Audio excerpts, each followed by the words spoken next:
and join in, and then we will begin. So we're just going to take one quick minute.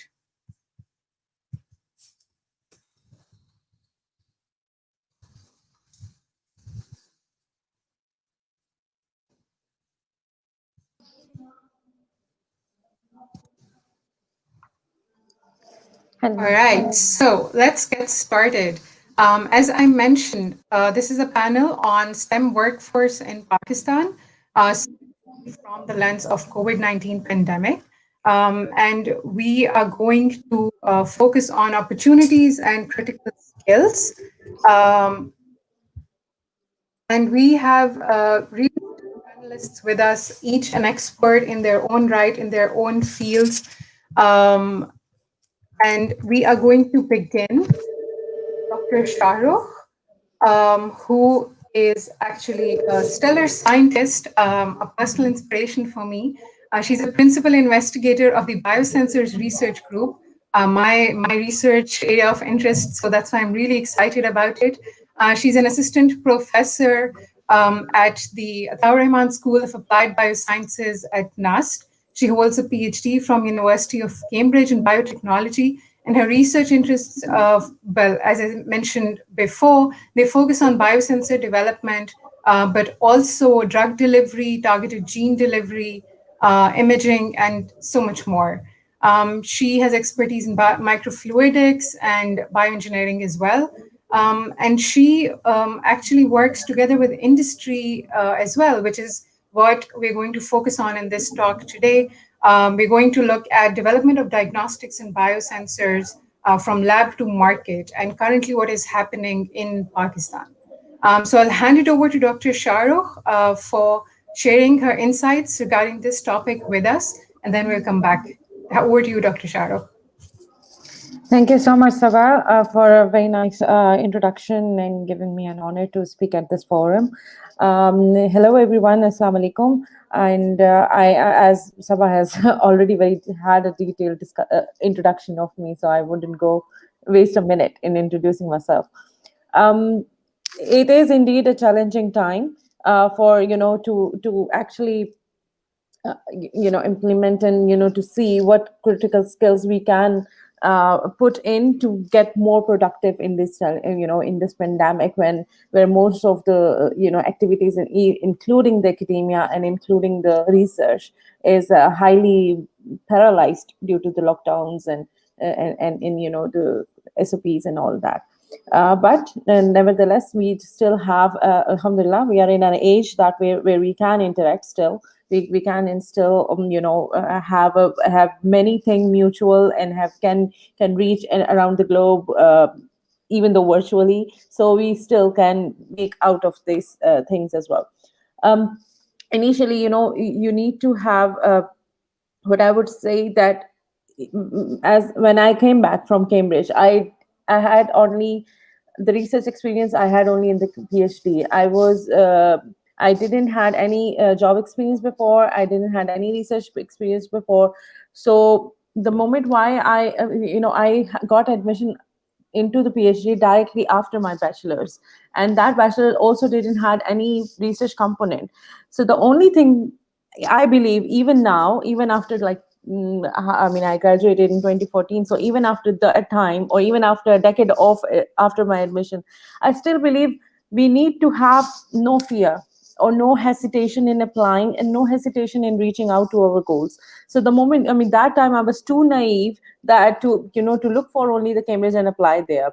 I must know that you can't really just go and apply and all that. You must have some hard work behind that. I agree, but most of the time, which I see in my students now, during my academic professional experience, is that we worry too much. We worry too much about, like, oh my god, if there is a competition out there, and how would we, I mean, come on, you are NUST students, you are in a much better place than what I had. We are much better place to have an on-hands experience to practice your research and all that, and have a FYP component and have research in your masters and all that. So I think first of all we need to have no hesitation in applying, no hesitation in reaching out to our goals. I think that's the most important thing to go for. Then the thing which I believe is lacking in Pakistan is sitting in our cocoons. We try to, there are traditional researchers, including, if I'm a biologist, or if I'm sitting in a department of biology, I'll only meet the people, or I'll only deal the people, or do the research only with the biology people. I might not have, I would say no. I mean, I wouldn't be, I would have a wrong assumption, or probably not enough broad perspective, that I might not be suitable to research with engineers, or let's say with the IT staff and that. And this pandemic has made us realize that you can't really work in silos. You can't really work in, if you are too focused on your own things, then you might not be able to deliver something which is useful for your country, or which is useful in true terms to your to the community. We will just stuck in the blue sky research otherwise. So this is the skill set, that number one, go and get degree, of course, but then don't, just try to talk to each other, just try to create network as much as possible. And that actually helped me when I came back here. I have worked on, as you already know, Saba might be experiencing already in her PhD, that you work on very tiny bit of the research during your PhD, but that gives you the skill set, that you can investigate, that gives you this intrusive and uh, curiosity nature to look into a productive and in an investigative manner, and to try to solve that problem. So that skill set is actually more important than that tiny bit of that research which you are focusing on for later years. So once you have already that, then you can apply that, and you can broaden your research. That was the same thing. I think that's the similar thing for the many of the APs here, and the BARCs, and the academicians here, that once they come back, they, of course, they might not find the similar stuff. And for us in Pakistanis who have um, gained their degrees, the post PhDs from abroad, and have already used to the very high-fi, high-tech laboratories, but they have to settle down here, come back, and so it's a reverse trauma which they are facing. Okay, how will we settle in? But that's actually challenge. Who would do that? Who would be, if you are not trained enough to do in your work? So who would go for those challenges, and who would make those mediocre labs a high standard lab, or at least deliver something? So the first purpose is that try to talk to, so when we come back, so try to get adapted as soon as possible in the situation, in the circumstances you have been put in.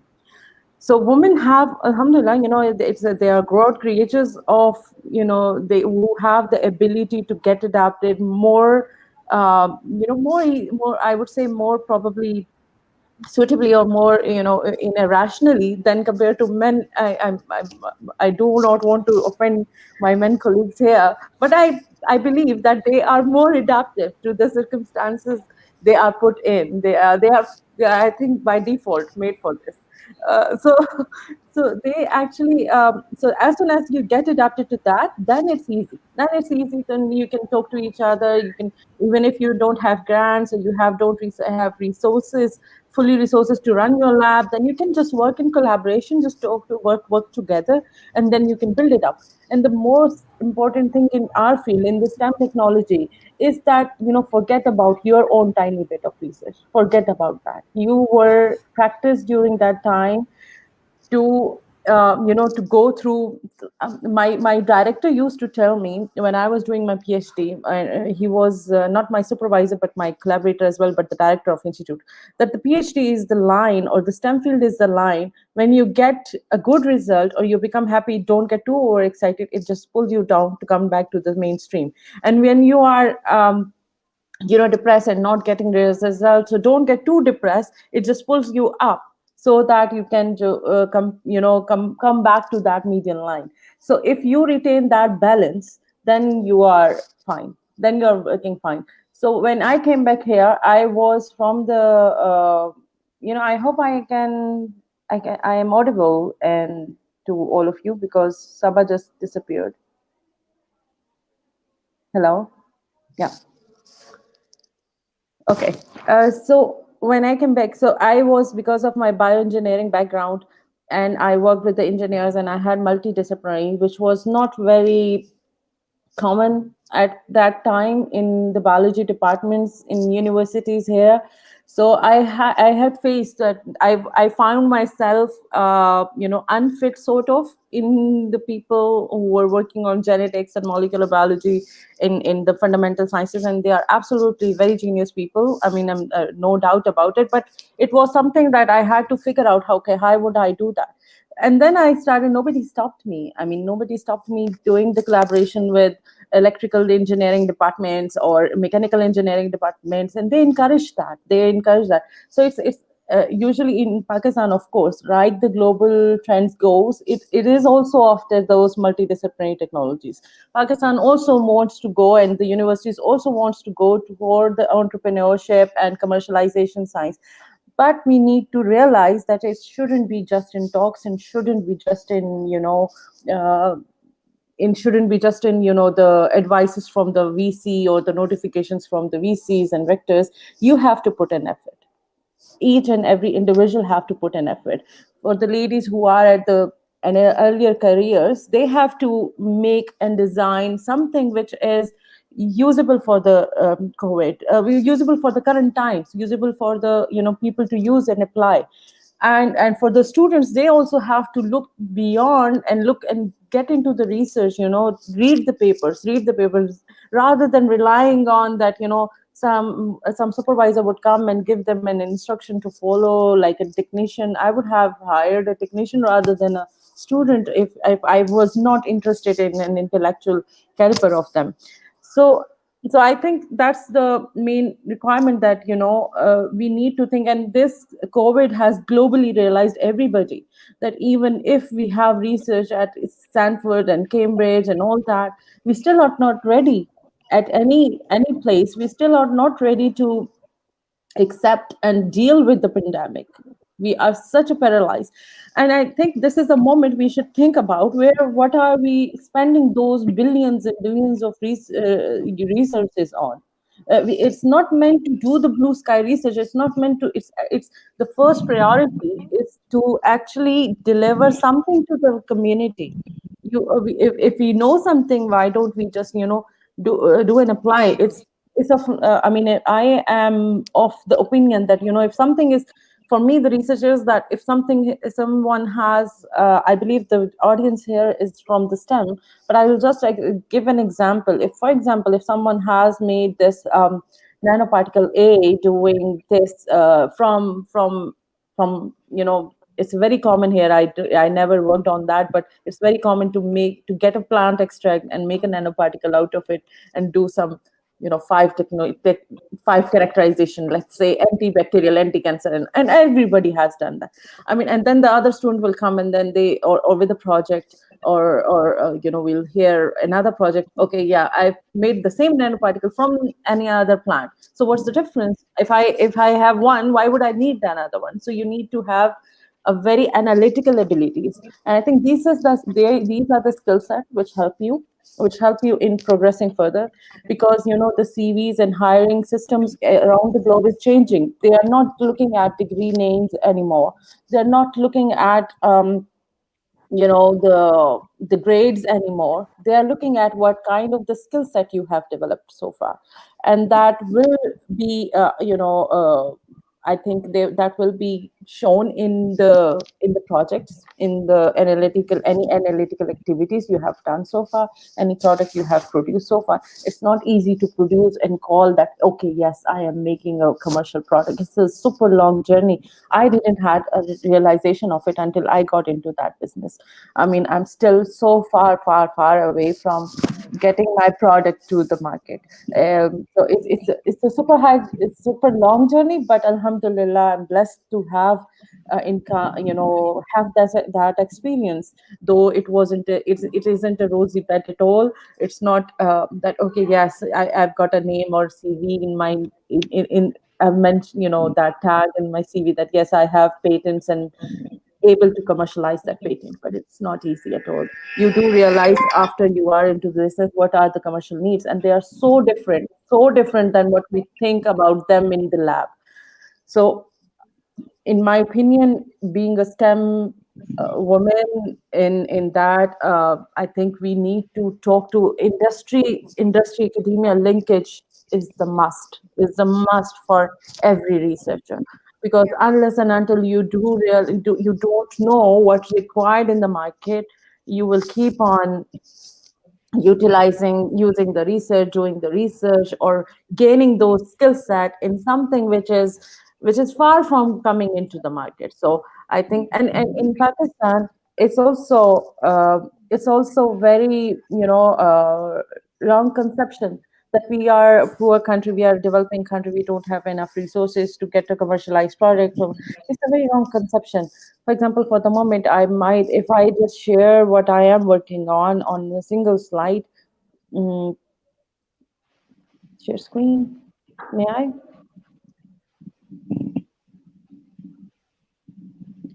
So if I just,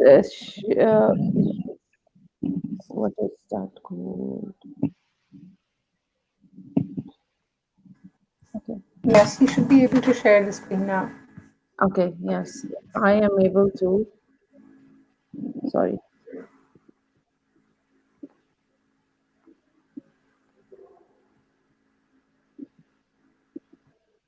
Yes, I'll just go for the slide. I mean, so I'm working on at the moment is that, it's a test strip which I am working on for the TB, and it is, it's for the TB test. We are developing a portable bio strip test. Now, this strip is not an expertise of a biologist to make this material. I must say, but the things on that working electrodes or all of that, what will analyze that TB is my expertise, right? But while talking to the engineers, while talking to, and realizing how can we make a similar test strip for TB like a glucometer, we can actually, we proposed this proposal, which alhamdulillah got accepted, got patented, and then, we were able to commercialize it. And it is, should be and these all technologies are already in the market. Cloud is there, phone, tablet, and connecting through the Bluetooth or wide universal wireless electrochemical detectors. There have been the technology itself exists. You just have to use that technology to create a product which is helpful for the people, in the limited resources region. Like for example, the TB, and you'll don't see those sad faces of those,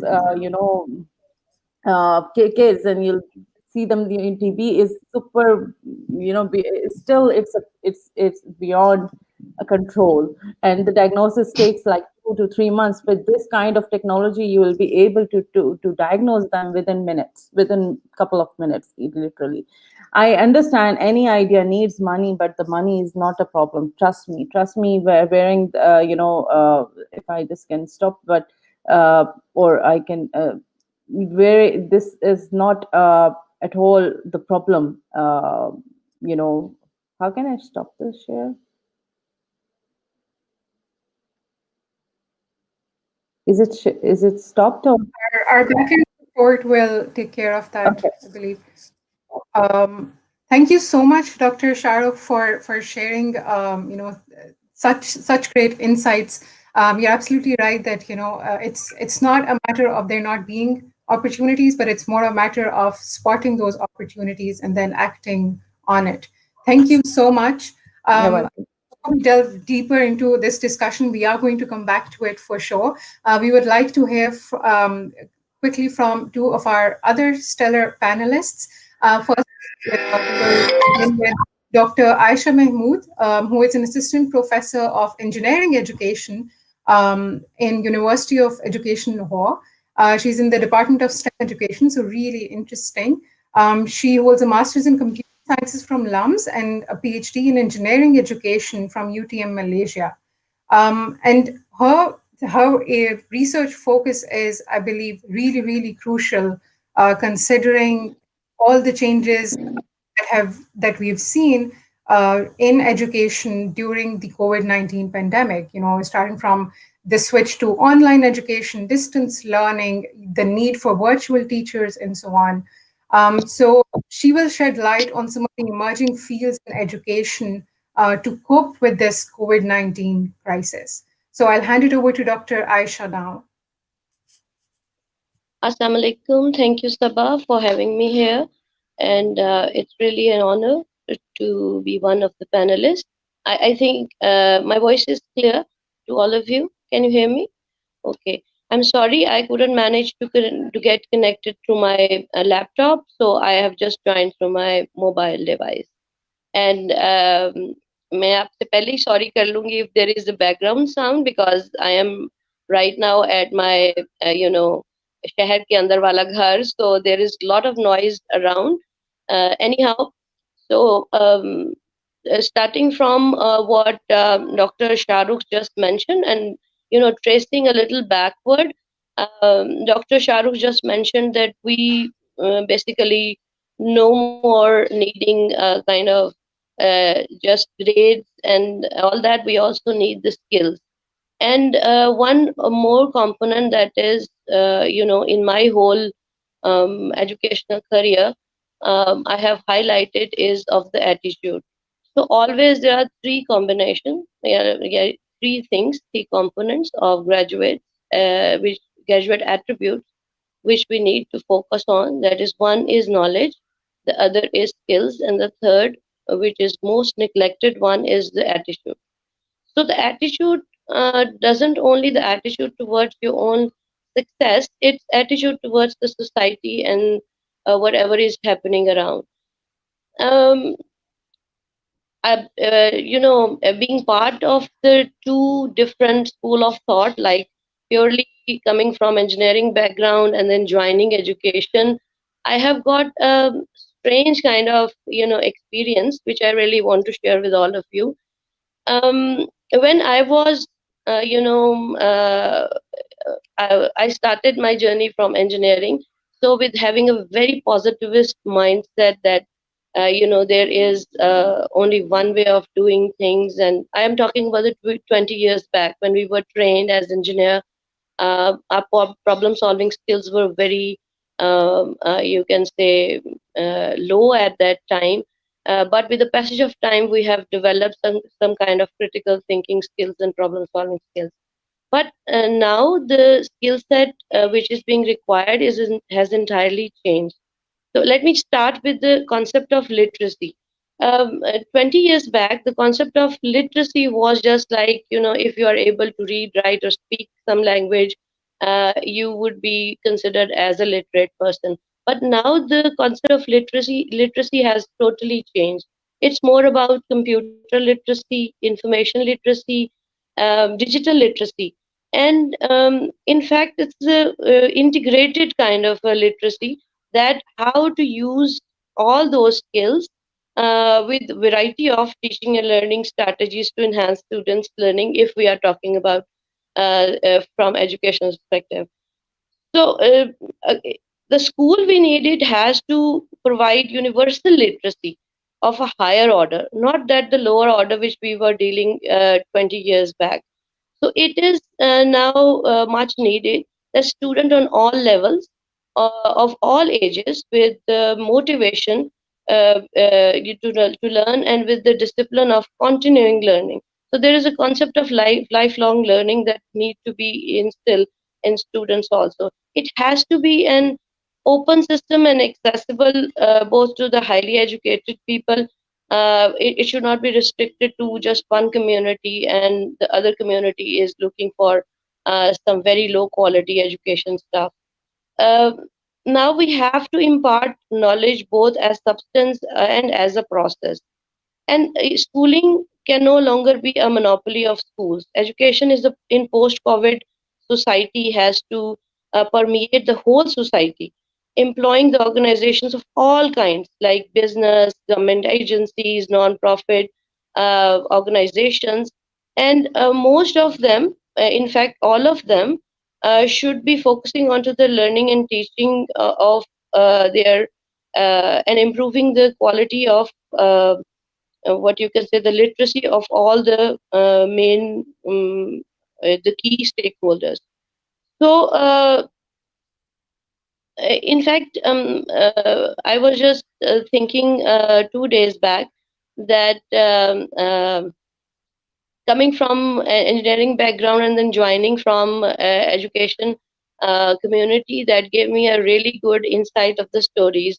Whenever I talk to my engineering colleagues, they used to say that uh, look, we are content experts. We don't need, pedagogical knowledge. We'll learn it by experience, and after 10 days, after 10 years, we'll be able to master that in one way or the other. And I used to tell them that through pedagogy, you can make yourself learn the stuff which you are able to do in 10 years' time within 2 years. So it's a kind of, a mean to accelerated achievement in terms of teaching and learning. But once I come to the education community, I have experienced the strange, uh, the insight that was that they are master of pedagogy, but they are lacking the content skill. So my opinion on that is that both of the community, they need to get together. So yes, we do need the industry academia partnership, but we also need the academia at different level to get connected and to contribute and to improve or what you can say to support uh, the concept of interdisciplinary domains, like the domains which I belong to.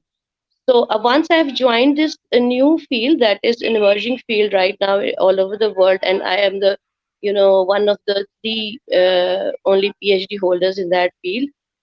What I have realized that since we people are afraid of trying new things, we people are afraid of taking risks.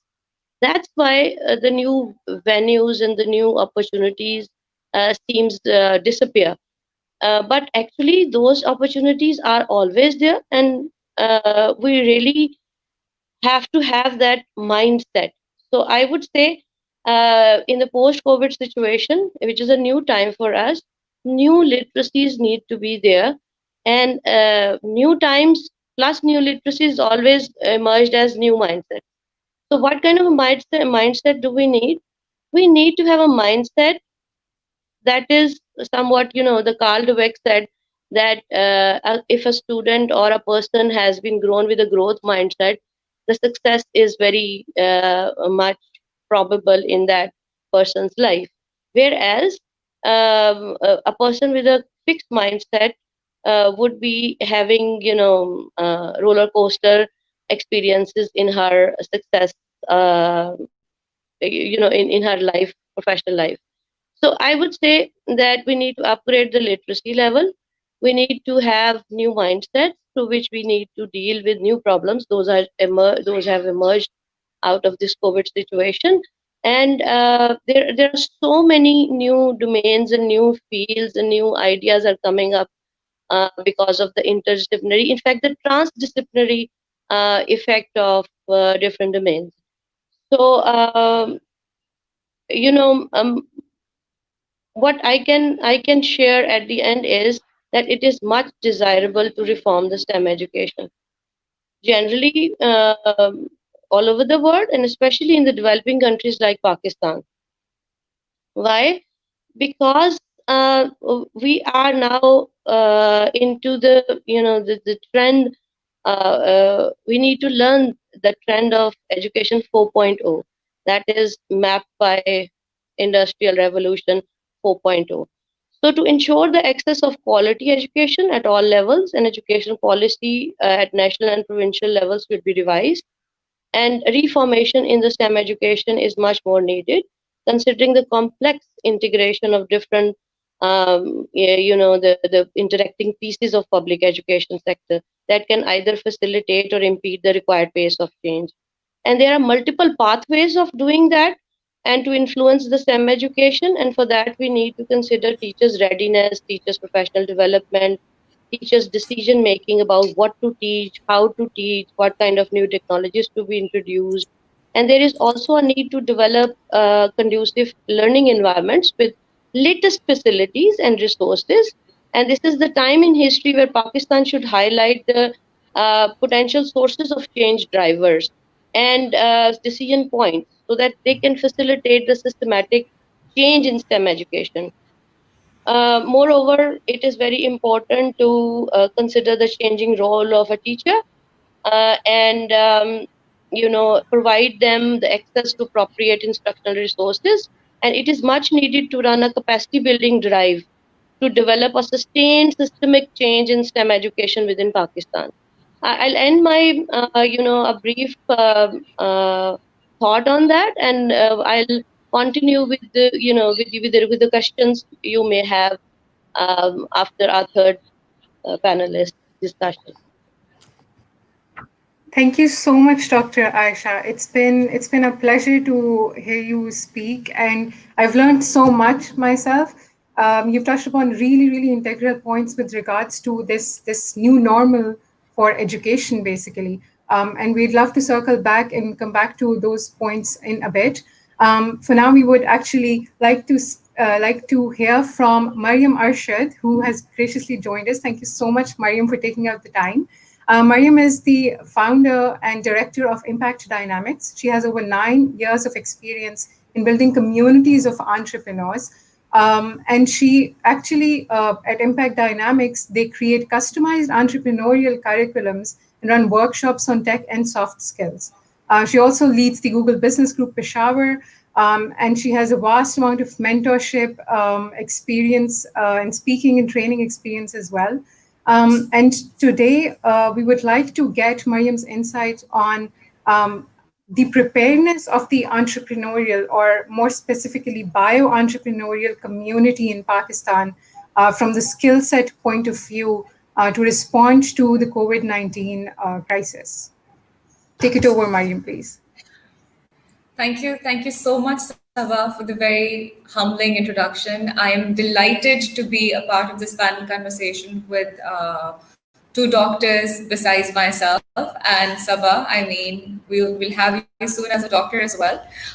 So, having said that, COVID has posed its own set of challenges. But when we speak of challenges, COVID has also posed its own set of opportunities for so many people out there, specifically in regards to the STEM, to the STEM, industry. If we very specific about technology, working with so many ICT startups, and specifically since we were actually curating the curriculum for a health tech incubator, I would like to talk about the community challenges and the community opportunities.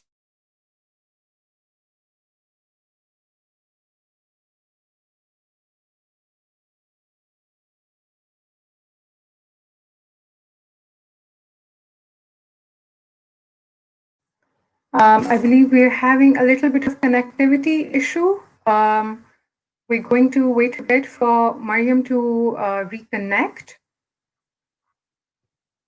Okay, while we wait, Mariam, for you to reconnect, perhaps I can engage the other two panelists in a quick question that's been on my mind, and that would be, what is the one skill, in your opinion, in each of your domains that the workforce of tomorrow needs? Like one critical skill that you can mention. Dr. Shah, would you like to begin? Can you please unmute your mic, Dr. Shah? We cannot hear you. Yeah, sorry, I didn't realize it. So as I mentioned earlier as well, I think Yeah, Mariam is I'm back, so really maybe sorry we if can it's the internet take on. connection. I don't No know what worries. I was on, but I was speaking about that we have worked with health tech startups, being a part of the entrepreneurial community in Pakistan, and especially and specifically working with ICT related startups, which is, of course, a part of STEM. What we have understood and what we have realized, that where COVID might have so many challenges, there are a multitude of opportunities, online opportunities as well, for all of these startups, for people working in the biotech space, for startups in the health tech space, because right before and right around COVID and right now, we are actually centering our work around health tech startups as I speak. And what we have understood is that Saba, a lot of learning, although there might be things that are critical to be taught in person. For example, I wouldn't really want a creative session to be done, online. I think I'd rather have people sit, have a close circle, do it in person. But there were so many other opportunities that came out. I think the world transitioned. The world is already a small place. We're all already connected online, but we transitioned towards a more closer space, a more safer space in respect to opening about and sharing our ideas. And there has been immense knowledge sharing. Like, for example, for our program, we had coaches for a health tech program. We had coaches from across, not just Pakistan, but across the globe, who might not have been a part of our program for our startups, otherwise. So I think that was a great opportunity, a very humbling opportunity for our startups and for us to begin with. Speaking about, when we talk about, so I was attending a very interesting, I was attending a very interesting session revolving around the skills of the future yesterday at a conference. And, the conversation actually moved towards, how during this pandemic, because there's a second surge coming up, and I think the first one has already, to some extent, prepared us for the second one. And how will we take things forward when we say that work will come to a halt, things will slow down? How would we still sustain ourselves? And let's be specific to the STEM over here in this case.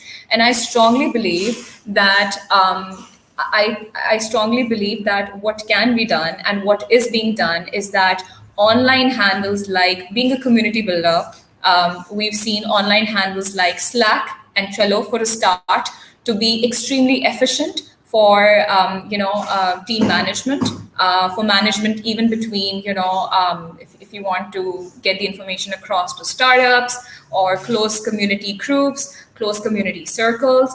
Then there's another great thing that has started happening, is a great amount of outreach happening online through different communities. Collaboration, cross-pollination of ideas has actually started taking place on, I think it was already there, but now it is happening on a much larger scale, on a massive level. And it's not just cross-pollination of ideas in Pakistan, but it's like even cross-pollination of ideas between folks in Pakistan, in STEM and abroad. Like, I happened to meet a great person yesterday. I met Julia, and she's working on microbes in design, microbes in construction, and microbes in proteins. And it was a very interesting conversation that we had about it, and we're thinking of collaborating with her. So she will actually be our next guest for one of our programs, and that's going to be online. So I mean, learning has actually stemmed from being in a specific classroom to being online to having access to a lot of people. And as far as sustainability is concerned, because we spoke about the impediments, we know it's hard, we know it's challenging, and as we know that some skills might still require in-person presence, sustainability also stems from, like, I mean, Saba and Ramla, I have to quote both of you over here. I mean, fantastic job, very well done with the job fair. I think it's a great example of how sustainability can also happen. You design programs that are online, you get people to enroll for these online programs, and when you associate a certain cost with it as well, people take the program seriously as well, and they do happen to attend.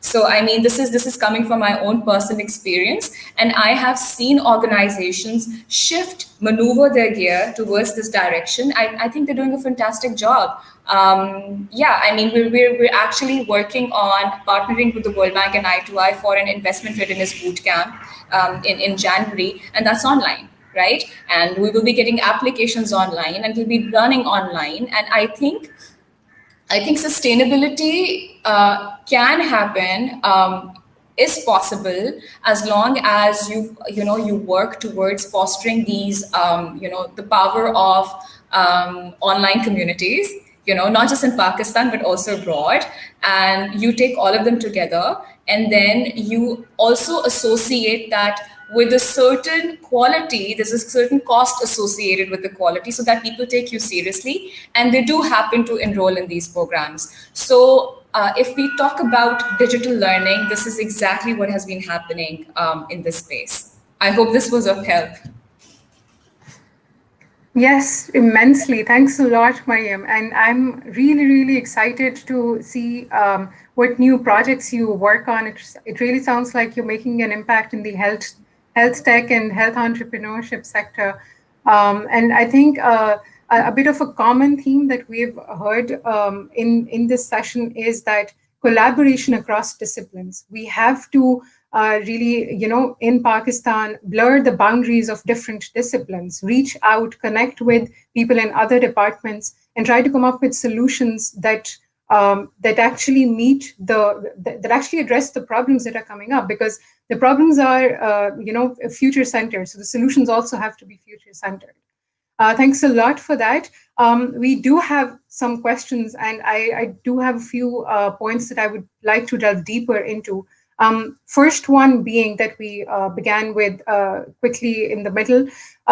If you had to name one skill in your specific field that you think the workforce of tomorrow that's coming in from that specific field needs to have, what would that be?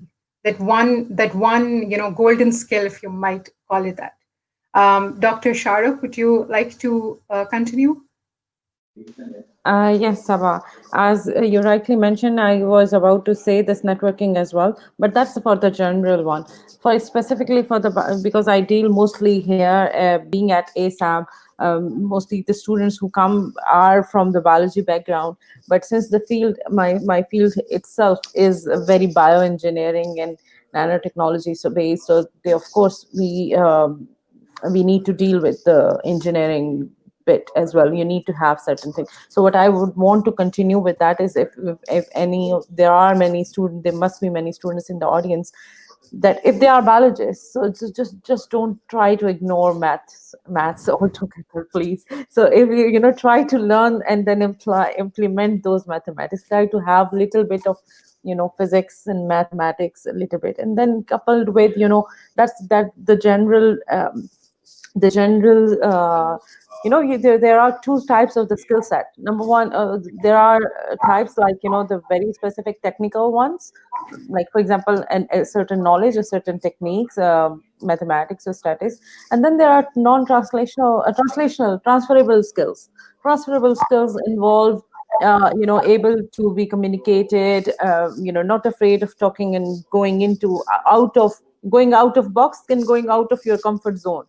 Just so if that is coupled with some uh, some knowledge out of your own biology subjects, then this can do wonders, this can do miracles. You will have, you just don't, even if in today's age when we are collaborating, it's not about students, I'm talking about early careers and mid careers and even the professional career, women and people as well, not women, I mean in just that we, whenever we collaborate, we just shut off. Okay, this thing I don't have to think about, this my partner has to think about.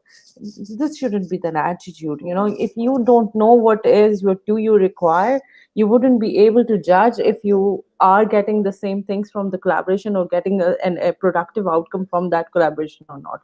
So I think even if there are certain aspects in your research or in your things which you want to do, you still need to have, some knowledge about it. It's exactly like the same thing. If we want to, if we want to hire a cook at home, we still have the knowledge about how the cooking, or, what do we want to eat, or what should it taste like. So it's even if we have, the people or workers or helpers who are helping us out in that. So it's the same thing. So I think a technical knowledge with both of these skill sets are important in my opinion. Transferable skills, regardless of subject, regardless of any field, regardless of your age, they must be there.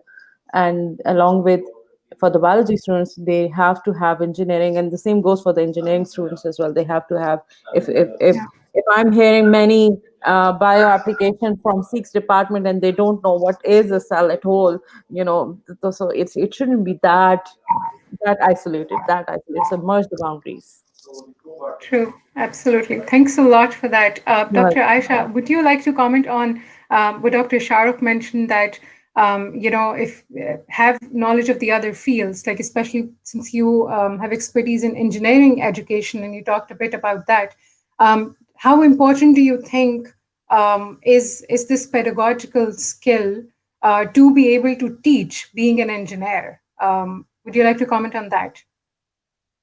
Yeah, but before commenting on that, I just want to tell you my, the picked one, the top skill which I try to instill in my students. That is adaptability, flexibility, and agility. This is the three names of the same thing. So you need to get yourself ready to the ever evolving landscape of education and academia. So, building upon that, I think pedagogical knowledge is a kind of technology, is a part of technology as well. Whenever we talk about technology, people used to think about tools and tools and technologies only.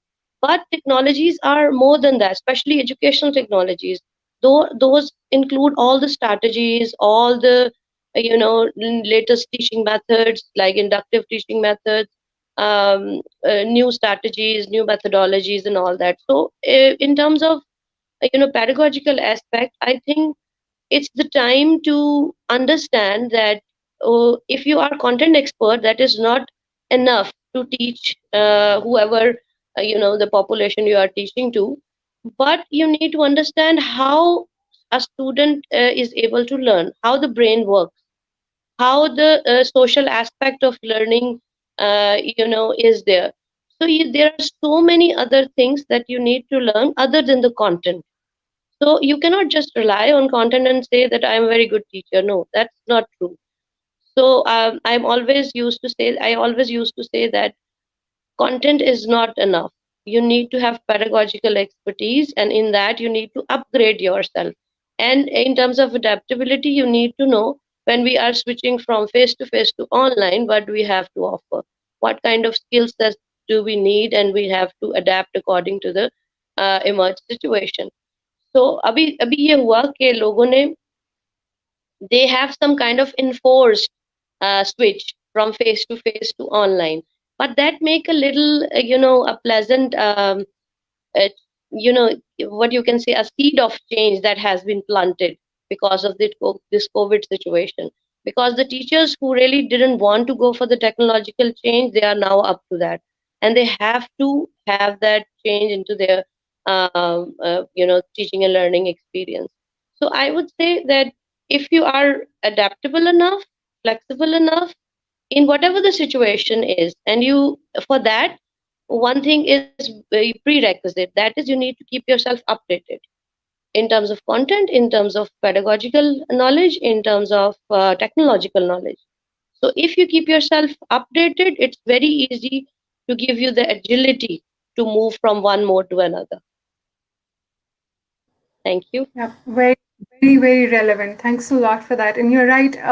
We so many of the educators were literally like forced into this virtual learning. They were forced to become virtual teachers, and definitely there's an opportunity there as well. Of course, right now they're obliged to do it, but we hope that they're able to pick up skills from this.